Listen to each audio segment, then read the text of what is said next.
இன்னைக்கு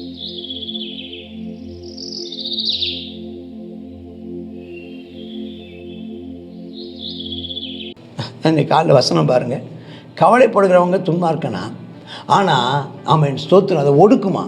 ஆனால் நீதிமான் கர்த்தருடைய வார்த்தையை நம்பி இருக்கிறதுனால மகிழ்ச்சியாக்கும். கர்த்தர் மேல் பாரத்தை வைத்து விடு, அவர் உன்னை ஆதரிப்பார். அவர் உங்களை விசாரிக்கிறவர் ஆனபடியால் உங்கள் கவலைகள் எல்லாம் அவர் மேல் வைத்து விடுங்கள். வருத்தப்பட்டு பாரம் சுமக்கிறவர்களே, எல்லாரும் என்னிடத்தில் வாருங்கள், நான் உங்களுக்கு இளைப்பாறுதல் தரேன். நீங்கள் ஒன்றுக்கும் கவலைப்படாமல் எல்லாவற்றையும் குறித்து ஸ்தோத்திரத்தோடும் ஆமென் விண்ணப்பங்களையும் ஜெபங்களையும் ஏறிடுங்கள், கர்த்தர் சமாதானத்தை தரும். அப்போ நீதிமான் ஜெபம் பண்ணுவான், துன்மார்க்கன் கவலைப்பட்டுட்டு கிடப்பான். புதிய துவக்கம் எனக்கு தந்து என்ன மேன்மைப்படுத்துனீங்க ஐயா. புதிய துவக்கம் எனக்கு தந்து என்ன மேன்மைப்படுத்துனீங்க. களிப்பின் சத்தமும் மகிழ்ச்சியின் சத்தமும் திரும்ப கேட்க பண்ணீங்க. துதியின் பாடல் நாவல வச்சு என்ன மகிழ செஞ்சீங்க. உயரத்தில் ஏற்றி வச்சீங்க, என்ன ஓஹோன்னு வாழ வச்சீங்க. உயரத்தில் ஏற்றி வச்சீங்க, என்ன ஓஹோன்னு வாழ வச்சீங்க. பொங்கி எழுந்த கடலின் நடுவே பாதையை திறந்தீங்க. பொங்கி எழுந்த கடலின் நடுவே பாதையை திறந்தீங்க. என்ன துரத்தி வந்த எதிரிய அமிழ்ந்து போக பண்ணீங்க. என்ன துரத்தி வந்த எதிரிய அமிழ்ந்து போக பண்ணீங்க. உயரத்தில் ஏற்றி வச்சீங்க, என்ன ஓஹோன்னு வாழ வச்சீங்க. உயரத்தில் ஏற்றி வச்சீங்க, என்ன ஓஹோன்னு வாழ வச்சீங்க. கர்த்தருடைய பரிசுத்த நாமத்திற்கு மகிமை உண்டாவதாக. இயேசு கிறிஸ்துவின் திருநாமத்தில் உங்கள் யாவரையும் வரவேற்கிறேன். தொடர்ந்து நாம் நீதிமொழிகளை நாம் தியானித்து கொண்டு வருகிறோம். இன்றைக்கு 12வது அதிகாரம், நீதிமொழிகள் 12வது அதிகாரம். தொடர்ந்து நான் சொன்னது போல் 22வது அதிகாரம் வரைக்குமே நீதிமானுக்கும் துன்மார்க்கனுக்குள்ள வித்தியாசங்களை நம்ம பார்த்துட்டே வர்றோம். இங்கே பார்க்குறோம், நீதிமான் புத்திமதிகளை விரும்புவான், அவன் அறிவை விரும்புகிறான். அப்போ நீதிமான் அந்த துன்மார்க்கன் கடிந்து கொள்ளுதலை வெறுக்கிறான், அவன் மிருக குணம் உள்ளவன். கடிந்து கொள்ள அவன்கிட்ட, அதாவது துன்மார்க்கனை நீங்கள் கடிந்து கொண்டீங்கன்னா அவன் திருப்பி நம்மளை சாத்திடுவான். அவன் திருப்பி உங்களை தப்பு சொல்லுவான். ஆனால் நீதிமான் துன்மார்க்கனை கடிந்து கொண்டால் அவன் நம்மளை கடிந்து கொள்ள ஆரம்பிப்பான், திருத்திக்க மாட்டான், அவன் அறிவை கற்றுக்க மாட்டான். ஆனால் நீதிமான் நன்மைகளை செய்கிறவன், நன்மை விரும்புகிறான், அவன் கற்றுக்கொள்வான், வளருவான். அப்போ நீதிமானை கடிந்து கொள்ளுங்கள், துன்மார்க்கனை கடிந்து கொள்ளாதீங்க. நீதிமானுக்கு இன்னொரு பேர் நல்லவன்னு பேர். நீதிமானுக்கு பேர் நல்லவன்னு பேர், துன்மார்க்கனுக்கு பேர் கெட்டவன்னு பேர். அப்போ நல்லவன் நீதிமான் அவன் கர்த்தரிடத்தில் தயை பெறுவான், ஏன்னா அவன் நல்லவனாக இருக்கிறவன், நன்மை செய்கிறவன். இந்த துன்மார்க்கன் துர்சிந்தை உள்ளவன், தீமை செய்கிறவன், அவன் கர்த்தர் அவனை ஆக்கினைக்கு உட்படுத்துவார். துன்மார்க்கன் அவனுடைய தீமையினாலே அவன் நிலைவரப்பட மாட்டான். ஆனால் நீதிமானுடைய வேறு அசையாது. 4ஆம் வசனம், குணசாலியான ஸ்திரீ தன் புருஷனுக்கு கிரீடமாக இருக்கிறாள். அதாவது நீதிமால், புரிதா, தப்பாக சொல்லலை, நீதிமால் அப்படின்னு ஒரு வார்த்தை கிடையாது தமிழில். நீதிமால், துன்மார்க்கல் அப்படின்னு ஒரு வார்த்தை கிடையாது. ஆமாம், நீதிமானாய் நடக்கிற பெண், நீதியாய் நடக்கிற ஒரு பெண், அப்புறம் துன்மார்க்கமாய் நடக்கிற ஒரு பெண். சரி, அப்போ நீதியாய் நடக்கிற ஒரு பெண் நீதியால். இப்போ நீதியால்னு ஒரு பெண்ணு நாங்கள் சர்ச்சில் இருக்கா, நீதியால், அது நீதிமான். ஆமாம், இது நீதியால். இந்த நீதியால் என்ன செய்கிறான்னா புருஷனுக்கு கிரீடமாக இருக்கிறான், புருஷனை கனம் பண்ணி புருஷனுக்கு மகிமையாக இருக்கிறான். இந்த துன்மார்க்கல், அப்போ அவள் பேர் என்ன, அவள் பேர் தீயவள். அவள் நீதியால், இவள் தீயவள். இந்த தீயவள் துன்மார்க்கமாய் நடக்கிறவள், அவள் எப்படி இருக்கான்னா தான் புருஷனுக்கு லெச்சை உண்டு. அவனால் அந்த புருஷன் வெட்கப்பட்டு போவான். அந்த புருஷனுக்கு எலும்புருக்கியாக அந்த புருஷன் தேஞ்சே போயிடுவான். நம்ம அந்த துன்மார்க்கமாக நடக்கிறவளோடு இருக்கிறவன் எலும்பொறிக்காக எலும்பு தேஞ்சே போயிடும். நீதிமானுடைய நினைவுகள் எப்பவும் நியாயமானது. அவனுடைய நினைவுகளும் அவனுடைய சிந்தனையும் அவனுடைய கிரியைகளும் அவனுடைய எல்லாமே நியாயமானதாக இருக்கும், நீதியாக இருக்கும் நீதிமான். ஆனால் துன்மார்க்கன் ஒவ்வொரு ஆலோசனையும் சூதானவையாக இருக்கும். கவனமாக இருங்க. ஆளை அடையாளம் கண்டுகொள்ளணும் நீங்கள். அவன் சொல்கிற ஆலோசனை மாதிரி சொல்லுவான், ஆனால் அதில் சூது இருக்கும். அவன் நமக்கு நல்லது சொல்கிறது மாதிரி நமக்கு சூதா தீமையை சொல்லி கொடுத்துட்டு போயிடுவான். ஜாக்கிரதை, உனக்கு நல்லது உன் நலனுக்கு தான் சொல்கிறேன்னு சொல்லி துன்மார்க்கனை ஏமாற்றிடுவான். துன்மார்க்கனுடைய வார்த்தை ரத்தம் சிந்த பதிர்ப்பை பற்றியது. அவன் அடுத்தவனை கெடுக்கிறத பற்றியே இருக்குமா துன்மார்க்கனுடைய வார்த்தை. ஆனால் ஸ்தோத்திரம், நீதிமான் அவங்க உத்தமர்கள், அவங்க வாயி மற்றவர்களை அவர்களைன்னா ரத்தம் சிந்த ஆபத்தோடு கூட இருக்கிறவங்களையும் தப்பு வைக்குமா, ஆபத்தில் மாட்டிக்கிட்டு இருக்கிறவங்களையும் தப்பு வைக்குமா, உயிரை காப்பாற்றுமா நீதிமான்களுடைய நேர்மையாளர்கள் சொல்லி. அப்போ துன்மார்க்கன் கவிழ்க்கப்பட்டு அழிஞ்சு போயிடுவான், நீதிமானுடைய வீடு நிலை நிற்கும். இதைத்தான் சொல்கிறார், துன்மார்க்கன் கீழ்ப்படியாதவன், நீதிமான் கீழ்ப்படுகிறவன். வசனத்தின்படி கட்டுகிறவன் அவன் கண்மலை மேல் கட்டப்பட்டவன் நீதிமான், மணல் மேல் கட்டப்பட்டவன் துன்மார்க்கன். தன் புத்திக்கு தக்க மனுஷன் நல்லவன் அவனுடைய நல்ல நடத்தைக்காக புகழப்படுவானா, இந்த துன்மார்க்கன் அவனுடையதான மாறுபாடுன்னா கோணலும் மாணலுமான மாறுபாடான இந்த சந்ததி, கோணலும்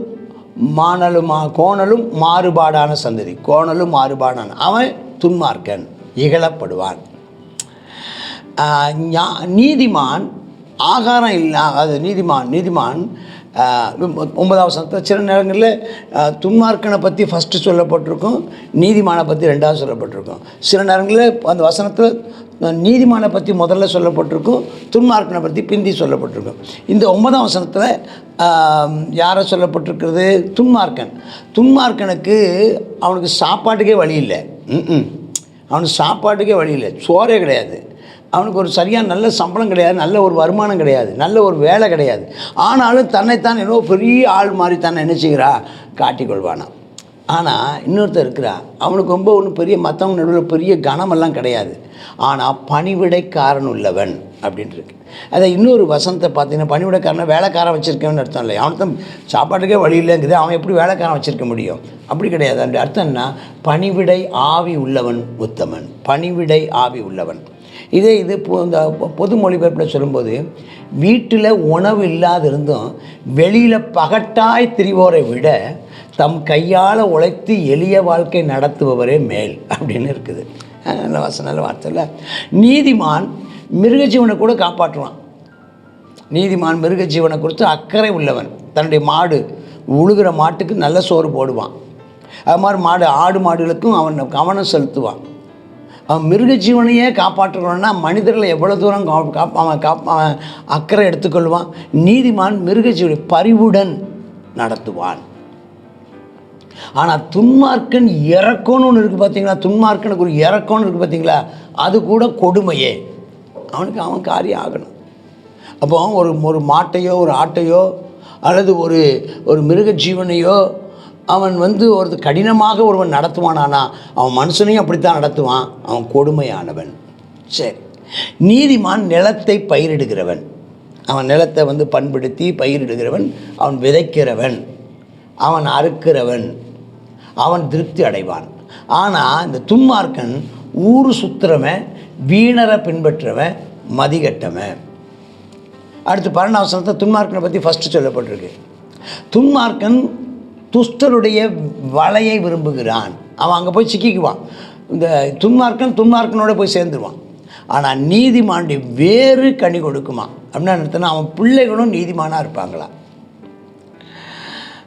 அது ரொம்ப ஆசீர்வாதமாக இருக்கும். அந்த 12ஆம் வசனத்துக்கு அந்த துன்மார்க்கனுடைய வேலையெல்லாம் என்ன வீணாக போயிடும். ஆனால் இவங்க நீதிமான் நிலைச்சிருப்பாங்க. துன்மார்க்கனுடைய உதடு துரோகம்தான் பேசுவான், பொய். அவன் அதில் சிக்கிக்குவான். எப்படினாலும் இன்றைக்கி இல்லாட்டா நாளைக்கு. அதாவது கெட்டிக்காரன் புழுகு 8 நாளைக்கு. நாங்கள் பாருங்கள், இந்த மாதிரி தங்களுடைய காரியத்தை, இந்த துன்மார்க்கனுடைய காரியங்கள் ஆரம்பத்தில் ஜெயமாக இருந்தாலும் கடைசியில் மாட்டிக்குவான். ஆனால் நீதிமானோ எல்லா நெருக்கத்திலேருந்து நெருக்கடியிலேருந்து நிச்சயமாக விடுதலை ஆகிடுவான். அவர் நீதிமானோ துன்மார்க்கணும், அவன் தன் வாயின் பலனால் திருப்தி அடைவான். அப்போ வார்த்தையில் கவனமாயிரு. அல்லேலூயா. தேவனே, என் வார்த்தையில் நான் கவனமாக இருக்கணும். அவன் கையின் கிரியைக்கு பலனத்தக்கதாக அவன் கிடைக்கும். நம் வார்த்தையிலையும் கவனமாக இருக்கணும், என் செயலிலும் கவனமாக இருக்கணும். என் வார்த்தைக்கு தக்க என் செயலுக்கு தக்க பலன் எனக்கு கிடைக்கும். பலனை கர்த்தர் கொடுப்பார்.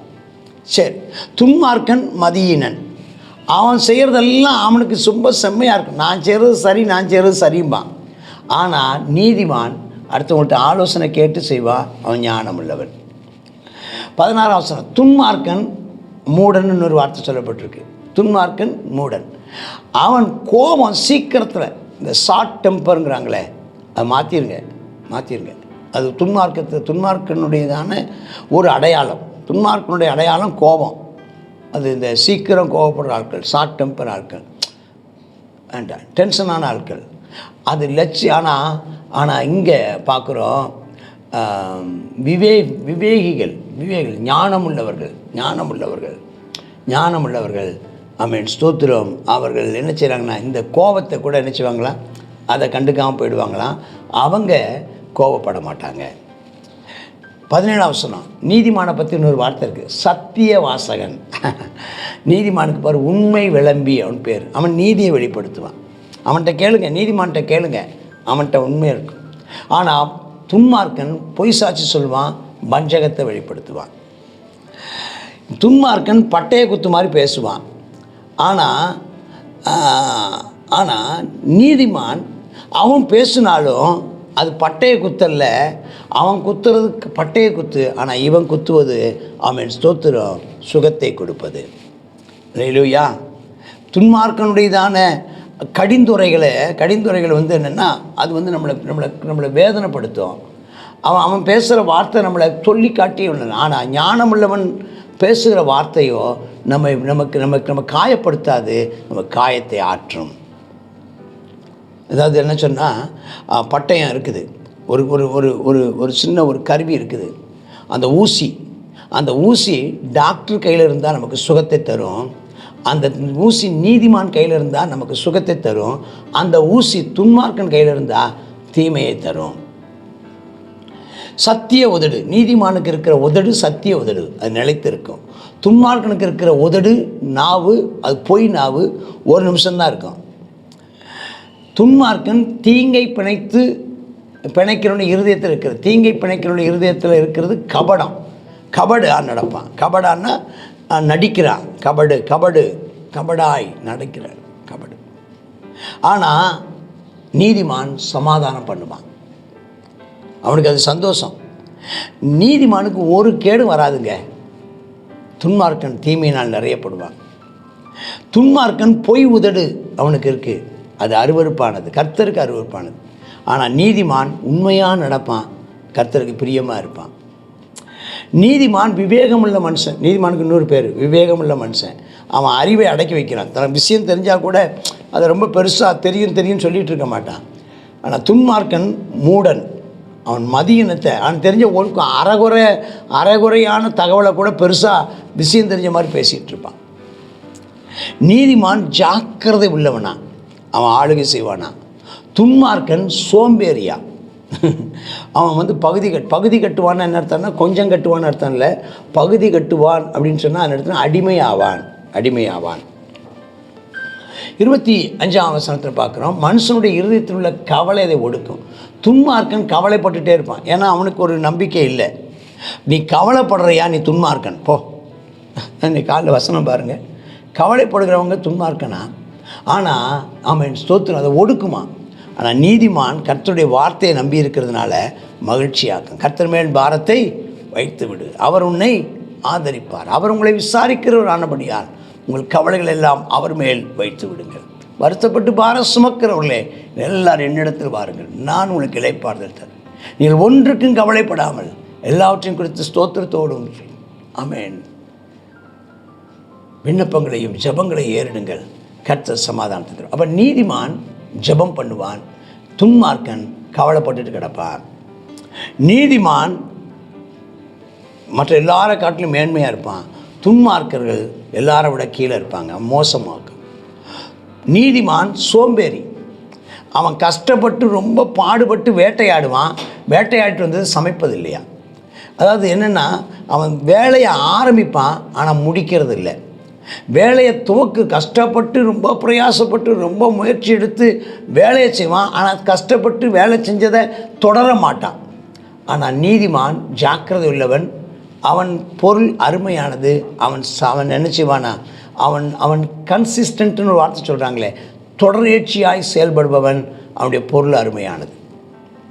அவன் துவக்கினதை முடிக்கிறவன் நீதிமான். துவக்கினதை பாதியில் விட்டு விடுபவன் துன்மார்க்கன். 28. நீதியின் பாதையில் ஜீவன் உண்டு. நீதிமானுடைய பாதையில் ஜீவன் இருக்குது. ஆனால் துன்மார்க்கனுடைய பாதையில் மரணம். நீதிமானாய் நிற்போம், நன்மை செய்வோம், நன்மையை பேசுவோம், நன்மையை எதிர்பார்ப்போம், நன்மையை அறுப்போம், நன்மையை பகிர்ந்து கொடுப்போம். கர்த்தர் நம்மை ஆசீர்வதிப்பாராக. ஆமேன், ஆமேன். God bless you. நீதிமொழிகள் 12வது அதிகாரம். நீதிமானை நம்ம என்ன செய்யணுமா, கடிந்து கொள்ளணும். துன்மார்க்கர் எப்படிப்பட்டவங்க, மிருக குணம் உள்ளவங்கன்னு பார்க்குறோம். நம்ம அடுத்ததாக பார்த்தா, குணசாலியான ஸ்திரீ தன் புருஷனுக்கு கிரீடமாக இருக்கிறாள்.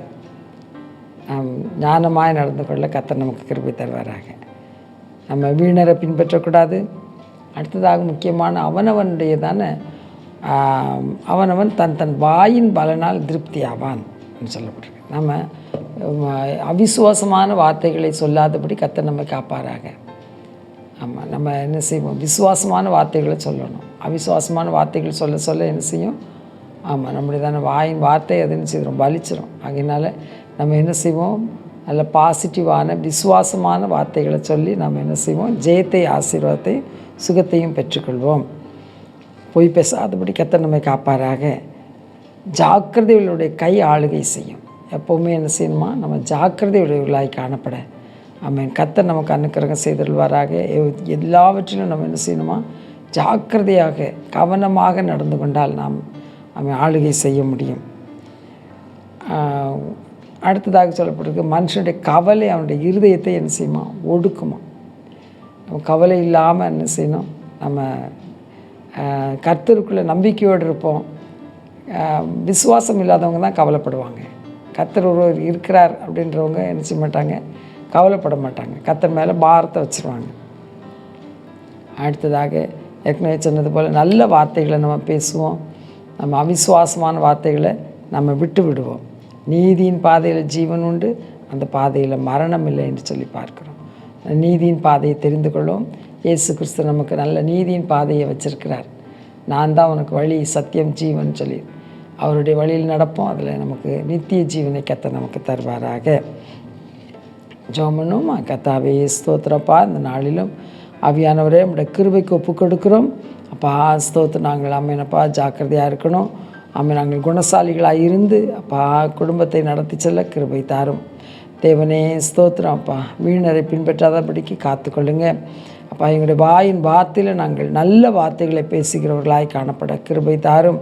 நாங்கள் உண்மையை பேசணும்ப்பா, பொய் பேசுகிறவர்களாய் நாங்கள் காணப்படக்கூடாதுப்பா. ஆவியானவரே ஜாக்கிரதையாக இருந்து ஆமேனப்பா ஆளுகை செய்ய கிருபை தாரும். தேவனே ஸ்தோத்திர இயேசப்பா, எங்களுடைய கவலைகளை எங்களை விட்டு எடுத்து போடுங்க. நாங்கள் உங்கள் மேல் நம்பிக்கையுள்ளவர்களாய் காணப்பட நீர் அனுக்கிரகம் செய்தவர்கள் வேணுமாய் ஜெபிக்கிறோம். ஆமேனப்பா ஸ்தோத்திரம், ஸ்தோத்திரமப்பா. நீதியின் பாதையில் ஜீவன் உண்டுன்னு பார்க்குறோமே, உம்முடைய பாதையில் நடந்து நாங்கள் நித்திய ஜீவனை சுதந்திரிக்க கிருபை தாரும். இயேசுவின் நாமத்தில் ஜெபிக்கிறோம் நல்ல பிதாவே. ஆமேன், ஆமேன்.